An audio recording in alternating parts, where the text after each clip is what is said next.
Hello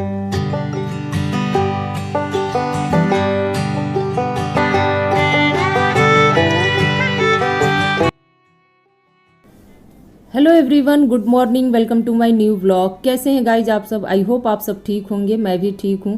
तो video में आगे बढ़ने से पहले मैं बता दूं कि आज है मंडे का दिन, सुबह के 9 बजे का टाइम हो रहा है। मैं यहां पे लंच की तैयारी कर रही हूं। सुबह का जो कुछ भी मेरा काम था, मॉर्निंग का नाश्ता, झाड़ू पोछा वगैरह सब कुछ कंप्लीट हो चुका है। बस अभी मुझे नहा धो के पूजा पाठ करना है, लेकिन उससे पहले घर के कुछ और काम है जो कि मैं निपटाऊंगी। तो आज मैं आप सबसे कुछ ज़रूरी बात करना चाहती हूँ। कल के वीडियो पे एक लोग का कमेंट आया था कि मैम प्लीज़ मुझे कुछ सुझाव दीजिएगा।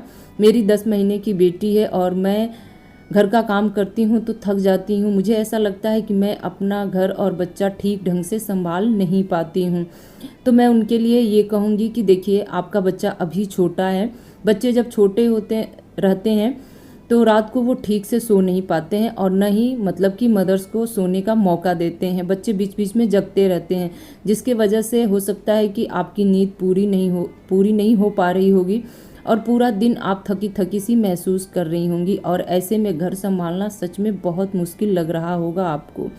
तो मैं ये कहूँगी कि बस थोड़ा सा समय दीजिए। बच्चा जैसे जैसे बड़ा होगा आप सब कुछ करना सीख जाएंगी, सब कुछ करने का आपको टाइम भी मिलेगा। तब जाके आप अपनी घर गृहस्थी और बच्चा सब कुछ अच्छे से हैंडल कर लेंगी। तो बस थोड़ा सा समय दीजिए अपने आप को, अपने बच्चे को बड़े होने दीजिए। बहुत ज़्यादा परेशान ना होइए। जब आपका बच्चा सोए उस बीच आप थोड़ा बहुत काम कर लिया कीजिए। लेकिन मैं ये कहूँगी कि हाँ, जब भी आपको थोड़ा बहुत ऐसा लगे कि मुझे रेस्ट करना है तो आप रेस्ट ज़रूर कीजिएगा और टाइम टू टाइम अपना नाश्ता, लंच और डिनर जो कुछ भी है वो लेते रहिएगा।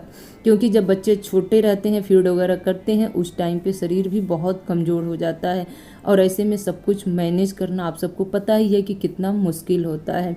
तो बस इतना जान लीजिए कि आपका बच्चा छोटा है, इस वजह से आप परेशान हैं। जैसे जैसे बड़ा होगा सारी परेशानियां दूर हो जाएगी। बात ही बात में देखिए, मैं अपनी फ्रिज की क्लीनिंग भी यहाँ पे कर ली। मैं गई थी फ्रिज में बॉटल जमाने के लिए। बॉटल सारा पानी पी पी के सब लोग रख के सुबह सुबह चले गए थे। बॉटल भरना मेरा काम है और कभी कभी मेरे बच्चे भी भर लेते हैं।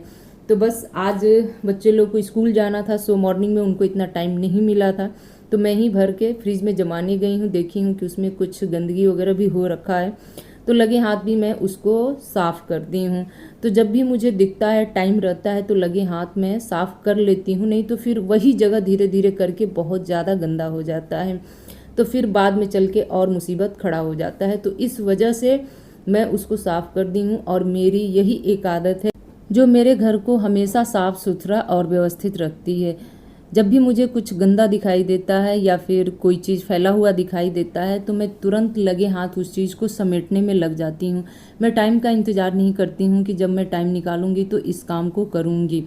लगे हाथ कर लेती हूँ तो वो काम टाइम से हो भी जाता है। यहाँ पे अपने बेड की डस्टिंग कर रही हूँ और मैं बता दूँ कि मॉर्निंग में एक टाइम का हो चुका है। गर्मियों की वजह से खिड़की दरवाजे सब कुछ खुले रहते हैं दिन भर, जिसकी वजह से धूल मिट्टी आना ही आना है। और बेड का कलर आप सबको पता है, ये पूरा का पूरा ब्लैक है। तो थोड़ा सा भी डस्ट वगैरह जम जाए ना तो दूर से ही पता चलता है, और मुझे तो दूर से दिखता है ना तो बिल्कुल अच्छा नहीं लगता है। मैं सारे काम छोड़ के उस काम को पहले निपटा देती हूँ। तो बस यहाँ पे वो काम कर ले रही हूँ और पर्दे वगैरह भी मैंने सही कर दिए हैं। सूर्य के ऊपर भी थोड़ा बहुत डस्ट था, वो भी साफ़ कर ली हूँ। लगे हाँ, टीवी वगैरह भी अपना कोलिन से साफ़ कर ली हूँ और अब यहाँ पे लेके बैठी हूँ। मोबाइल चलाने के लिए नहीं बैठी हूँ। मेरी भी आदत थी बीच बीच में मोबाइल चलाने की, लेकिन जैसे जैसे मुझे ऐसा लगता गया कि ना मोबाइल चलाऊंगी तो मेरा मतलब आधा घंटा गया, तो इस वजह से मोबाइल चलाना जब काम करती हूँ तो बंद कर देती हूँ। लेकिन यहाँ पे मुझे कुछ ज़रूरी बात याद आया था जो कि मुझे अपने हस्बैंड को बताना था, तो वो लेके मैं बैठी हूँ बताने के लिए। तो यहाँ पे बैठ के इत्मीनान से पानी भी पीऊँगी, ठंडा पानी लेके आई हूँ। काम करते करते थोड़ी सी थकान सी लग रही थी मुझे भी। और दूसरी बात बता दूं कि गर्मियों के नाते हर 10 मिनट 20 मिनट बाद बहुत अच्छा वाला जो प्यास होता है वो तो लग ही रहा है, तो इस टाइम पे ठंडा पानी मिल जाए तो वल्ले वल्ले। तो बस वही हुआ है। उसके बाद जल्दी से जाके फटाफट नहा धो के अपना आ गई हूँ। थोड़ा बहुत जो डेली का मेकअप होता है वो मैं कर ले रही हूँ। तैयार होना भी बहुत ज़रूरी है। मैं सबके लिए बता रही हूँ, मेरी तरह जितनी भी हाउस वाइफ हैं मैं उनके लिए बता रही हूँ कि डेली के डेली आपको अच्छे से तैयार होना भी ज़रूरी है। जो भी बेसिक मेकअप होता है उतना आप रोज़ के रोज़ किया कीजिए। इसलिए कह रही हूँ ना कि खुद को तैयार होके एक बार आईने के सामने आप देखिएगा, कितना अंदर से अच्छा महसूस होता है और सुकून भी मिलता है, खुशी भी होता है कि हाँ आज मैं अच्छे से तैयार हुई हूँ। कभी कभी होता है ना कि बहुत सी हाउस वाइफ हैं, नहा ली, पूजा पाठ कर ली, बालों में कंघी ही नहीं डाली, उन्हें लगता है टाइम नहीं है, मैं कंघी अभी नहीं, थोड़ी देर बाद कर लूँगी। तो ऐसे में होता है क्या है कि वो पूरे दिन बिना कंघी किए ही रह जाती हैं। तो इसलिए मैं ये बात बता रही हूँ कि जब भी आप नहा के आएँ एक बार अच्छे से तैयार हो जाएं। तो तैयार होने के बाद मैं चली गई थी बच्चों को स्कूल से वापस लेने के लिए। बच्चे मेरे दोनों आ चुके हैं और अब लंच का एकदम जो प्रॉपर टाइम होता है वो हो चुका है। घड़ी में 1 बज चुका है। फटाफट मुझे अपना लंच तैयार करना है। तो यहाँ पे छोटे छोटे साइज़ के आलू चुन चुन के निकाल रही थी, क्योंकि इनको बॉईल करने में टाइम कम लगता है इसी वजह से। तो सबसे पहले आलू को मैंने अच्छे से धो लिया है 3 से 4 पानी, क्योंकि फिर जब बॉईल कर दो ना थोड़ा सा धो के और बाद में किनकिन करता है ना तो मुझे बिल्कुल अच्छा नहीं लगता है। तो इससे पहले मैं सोचती हूँ कि 4-5 पानी जितना हो सके उतना रगड़ रगड़ के आलू को धो लूँ, उसके बाद में बॉईल करूँ। तो यहाँ पे फटाक से चढ़ा दी हूँ बॉईल करने के लिए और थोड़ी देर बाद मेरा आलू बॉयल भी हो चुका है। तो फटाफट उसके छिलके भी उतार ली हूँ। और आप सब सोच रहे होंगे कि कुकर में दूसरी साइड में क्या पक रहा है, तो मैं बता दूँ कि दूसरे साइड में बन रहा है सांभर। तो जल्दी से आप लोग कमेंट करके बता दीजिए कि आज लंच में क्या बनने वाला है, आप लोगों ने अब तक क्या गेस किया है। तो चलिए गाइज मैं बता दूं कि अभी तक तो किसी का कमेंट नहीं आया है, लेकिन मैं ही बता दे रही हूँ। मैं बनाने जा रही हूँ डोसा। बच्चे लोग का डोसा खाने का मन हो रहा था और यही डोसा अगर हम लोग किसी अच्छे रेस्टोरेंट में खाने जाएंगे तो काफ़ी अच्छा खासा बिल आएगा, आप सबको पता ही है। तो क्यों ना थोड़ा सा कोशिश किया जाए घर पे बनाने की। वैसे मैं बनाती रहती हूँ डोसा, लेकिन वही है कि बच्चे लोग कहते हैं कि होटल का कुछ ज़्यादा ही अच्छा लगता है, और अच्छा शायद इसलिए लगता है क्योंकि उसमें पैसे लगते हैं। हम घर पे कितना हूँ बढ़िया बना दें, वो जो आनंद होता है नहीं आता है। तो ऐसा मेरे साथ ही नहीं सबके साथ होता है। बाज़ार की खरीदी हुई चीज़ बहुत अच्छी लगती है। तो बस डोसा के लिए जो आलू का मसाला था वो मैं यहाँ पे तैयार कर रही हूँ। जो मेरा आलू था बहुत ज़्यादा मैश करके इसमें नहीं डाली हूँ, छोटे छोटे टुकड़ों में मैश की हूँ ताकि थोड़ा सा खड़ा भी दिखाई देगा तो अच्छा लगेगा। अगर मेरे पास इसमें हरा मटर होता ना तो मिलाती तो दिखने में भी अच्छा लगता और टेस्ट भी अच्छा लगता। तो मसाले में क्या ली हूँ मैं बता दूँ, कुछ नहीं, बस सरसों का तेल गरम की हूँ, थोड़ा सा मैं उसमें पचफोरन डाली हूँ और मेरे पास गोल्डी मीट मसाला का पैकेट था वो डाली हूँ। प्याज वगैरह कुछ भी नहीं डाली हूँ। मैं अलग से उसको सजाने के लिए प्याज, टमाटर, हरी मिर्च काट के बारीक रख ली हूँ ताकि ऊपर से मैं डाल सकूँ। तो मसाला मेरा यहाँ पे बनके तैयार हो गया है। थोड़ी देर उसको ठंडा होने देती हूँ, तब तक मेरा सांभर बनके उधर तैयार हो गया है। और सांभर में बता दूँ एकदम सिंपल सा बनाई हूँ, बैगन लौकी का। तो सब्जी आप जितना चाहे उसमें ऐड कर सकते हैं, अगर कद्दू हो, बैगन हो, लौकी हो तो, लेकिन मेरे पास कद्दू नहीं था, बस केवल बैगन और लौकी ही था। तो दोनों को ही मिला के सांभर बनाई हूँ और सच में गाइस सांभर बहुत अच्छा बन के तैयार हुआ था। अब मैं उसमें तड़का ले रही हूँ। तो तड़के के लिए तवा गरम की हूँ, मेरे पास फ्राई वाला भी है, लेकिन वही है कि निकालने के डर से बस तवा फटाफट गरम की हूँ और उस पर राई दाना, तेज़पत्ता, सूखी लाल मिर्च और करी पत्ता सबको डाल दी हूँ। और जैसे ही वो थोड़ा सा लाल हो जाएगा तो उसी से मैं इसमें तड़का लगा दूँगी। और सांभर का क्या है, जब तक आप उसमें तड़का नहीं लगाएंगे ना वो सांभर की तरह लगेगा ही नहीं। तो तड़का ही इसका मेन होता है। तो बस फटाफट तड़का लगा ले रही हूँ और उसके बाद डोसा की तैयारी कर दूँगी। तो डोसा के लिए मैं कल ही जिस मात्रा में वो जो सफ़ेद वाली आती है उर्द, वो और चना दाल और मोटा वाला जो चावल था, जैसे जैसे मतलब जिस मात्रा में मुझे लेना था उसी मात्रा में मैं भिगो के रख दी थी पूरी रात। अच्छे से वो फूल गया था। फिर सुबह उठ के आप लोगों ने देखा है कि मैं उसको छोटे वाले जार में पीसी हूँ और जिस हिसाब से उसका पेस्ट बनाना रहता है, जो घोल कहते हैं, वो मैं बना के एकदम रेडी करके रख ली हूँ। चुटकी भर इसमें मैं नमक मिलाई हूँ।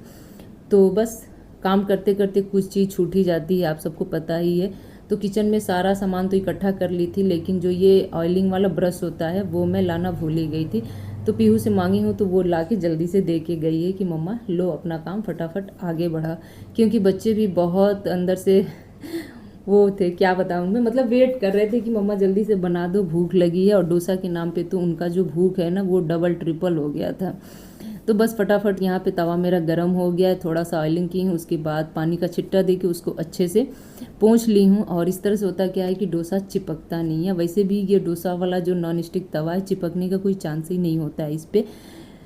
मीडियम फ्लेम पे डोसा हमेशा मैं बनाती हूँ। तो सबसे पहले सादा डोसा इसलिए बना रही हूँ, मुझे ऐसा लग रहा था कि वीर पता नहीं आलू मसाला वाला भी डोसा खाए कि न खाए, मुझे ऐसा लग रहा था, क्योंकि काफ़ी दिनों बाद में डोसा बना रही हूँ, बीच में मतलब नहीं बनाई थी मैं, तो इस वजह से। तो सबसे पहले एक प्लेन डोसा बनाई हूँ, फिर एक और छोटा सा डोसा बना के उसमें आलू मसाला लगाई हूँ, जिसमें प्याज टमाटर वगैरह हरी मिर्च वगैरह कुछ भी नहीं था, तो वो लेके चला गया है। बाद में मुझे पता चला कि उसको बहुत पसंद आया है और उसने बाद में एक और डोसा मांग के खाया था। अब मैं पीहू के लिए बना ले रही हूँ, और डोसा बनाते बनाते मेरे साथ तो क्या बोलते हैं मोए मोए हो गया था। क्या मोए मोए हो गया था अभी मैं आपको बताऊंगी।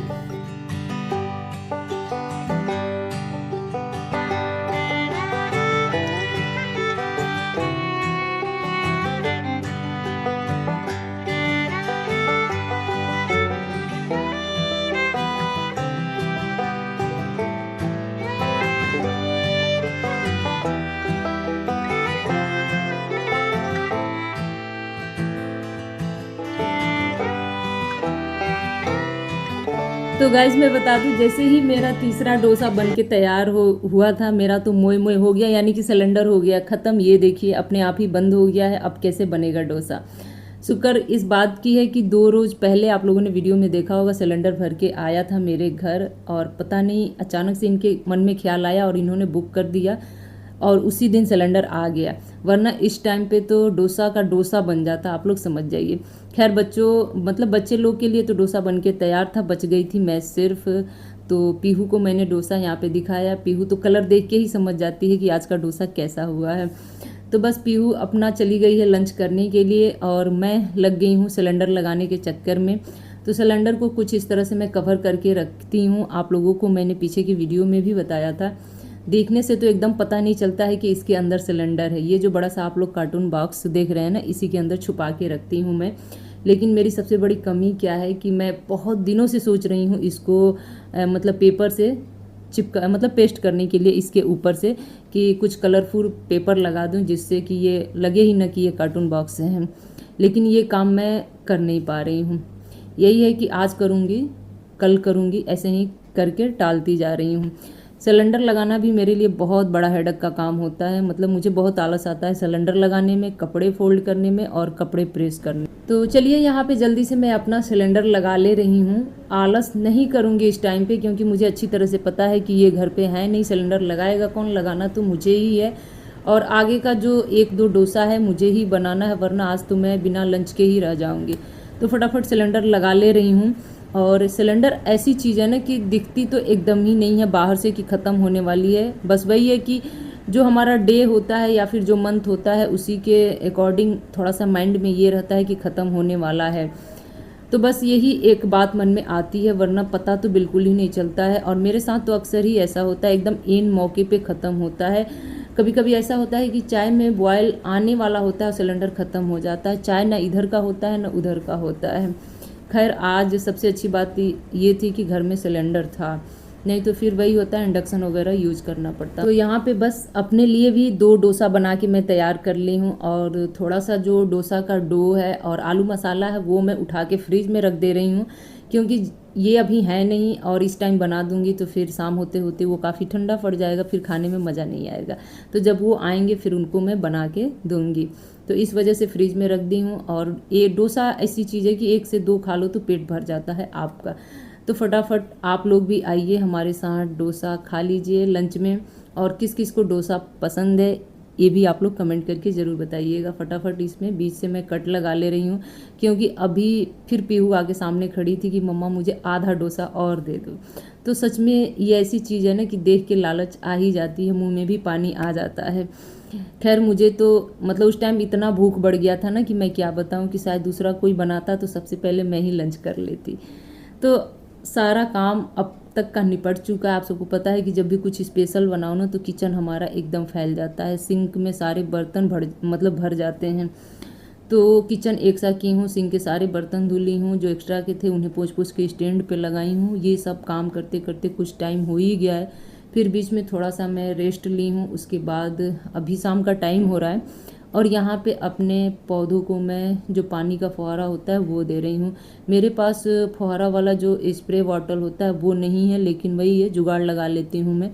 तो जुगाड़ से ही यहाँ पे मतलब जो मेरा पम्प प्लांट है उनको इस तरह से फुहारा दे के गीला कर रही हूँ, क्योंकि नीचे जड़ में तो पानी चला जाता है लेकिन पत्तों में वो पानी नहीं मिल पाता है। तो दोनों पौधों को मैं कुछ इस तरह से रोज़ के रोज़ गीला कर देती हूँ। अब यहाँ पे देखिए, घर का कुछ अनचाहा काम निपटाने में लगी हूँ। कई बार होता है ना कि आप कोई काम चाहते हैं, करने भी जाते हैं और उसके साथ साथ कुछ अनचाहा काम भी निकल के आ जाता है। वॉशिंग मशीन को लेके बहुत प्रॉब्लम होती है मुझे हर जगह, जितने जगह मैं घर शिफ्ट की हूँ। यहाँ पे क्या दिक्कत है कि जब पानी मतलब वॉशिंग मशीन से ड्रेन होता है तो पानी बाथरूम में जाने के बजाय बाहर ज़्यादा से ज़्यादा आ जाता है, किचन में जाता है, पूजा वाले कमरे में जाता है और पूरे हॉल में फैल जाता है। क्योंकि पानी जब ड्रेन होता है तो काफ़ी फ्लो से होता है, आप सबको पता ही है। और जो बाथरूम का मेरा फ़र्श है और जो वो बाथरूम से बाहर का फ़र्श है उसमें ज़्यादा कुछ अंतर नहीं है, थोड़े बहुत का अंतर है। इसकी वजह से पानी बाहर आ ही जाता है। कभी कभी ऐसा होता है, हमेशा नहीं होता है, क्योंकि जब भी पानी ड्रेन होता है तो हम लोग वहाँ खड़े रहते हैं, मुझे ऐसा लगता है। तो जब ध्यान देते हैं तो ऐसा नहीं होता। आज थोड़ा सा मैं मिस कर गई इस चीज़ को, तो आज पूरा घर पानी पानी हो गया। तो बस सबको साफ़ करने में हालत ख़राब हो जाती है। कभी कभी तो चिड़चिड़ाहट भी होती है मुझे कि मैं क्या करूँ इसका। कोई बात नहीं, फटाफट पानी को साफ़ कर ले रही हूँ। पूरे अंदर बाहर सब जगह पानी था। उसके बाद चलिए इस वीडियो को यहीं पे एंड करूँगी और लूँगी आपसे विदा और मिलूँगी अपने एक और नए ब्लॉग में। उससे पहले मैं आपको दिखा दे रही हूँ पूरा फर्श मेरा अच्छे से साफ़ हो गया है और कितना जुगाड़ से वॉशिंग मशीन चलाना पड़ता है वो भी चलिए मैं आपको दिखा रही हूँ। ये देखिए, ये जो नहाने वाला टैब है ना, मतलब बाथरूम का नहाने वाला जो टैब है उसमें बड़ा वाला पाइप लगा के और डायरेक्ट ला के वॉशिंग मशीन में डाल के पानी गिराना पड़ता है मुझे।